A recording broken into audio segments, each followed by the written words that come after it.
सांगली, मिरज आणि कुपवाड शहर महानगरपालिकामध्ये माननीय आयुक्त शुभम गुप्ता यांच्या मार्गदर्शनाखाली बालगंधर्व नाट्यगृह मिरज येथे सांस्कृतिक कार्यक्रम संपन्न झाला। या कार्यक्रमावेळी 11 मनपा शाळांमधील विद्यार्थ्यांनी डान्स स्पर्धेमध्ये भाग घेतला। 500 विद्यार्थ्यांनी व 100 शिक्षकांनी पद्मश्री मुरलीकांत राजाराम पेटकर सर यांच्याशी संवाद साधला। मनपा शाळांमधील विद्यार्थ्यांनी डान्स स्पर्धेत सहभाग नोंदवला।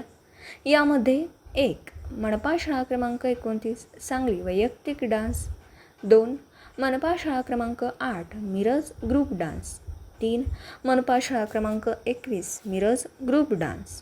या कार्यक्रमामध्ये स्ट्रीट फूडचं बचत गटामार्फत 10 स्टॉल लावण्यात आले होते। तसेच महिला कर्मचारी यांच्यासाठी सांस्कृतिक कार्यक्रमांचंही आयोजन करण्यात आलं होतं। या कार्यक्रमाचे आयोजन उपायुक्त वैभव साबळे यांच्या अध्यक्षतेखाली मुख्य स्वच्छता अधिकारी डॉक्टर रवींद्र कुमार ताटे, शहर समन्वयक वर्षा चव्हाण, शिवम शिंदे, राकेश धाईजे यांनी केलं। तालुका रिपोर्टर उदय मोहिते यांचा रिपोर्ट। दिवसभरातील घडामोडींचा आढावा घेण्यासाठी पाहत रहा N24 मराठी न्यूज।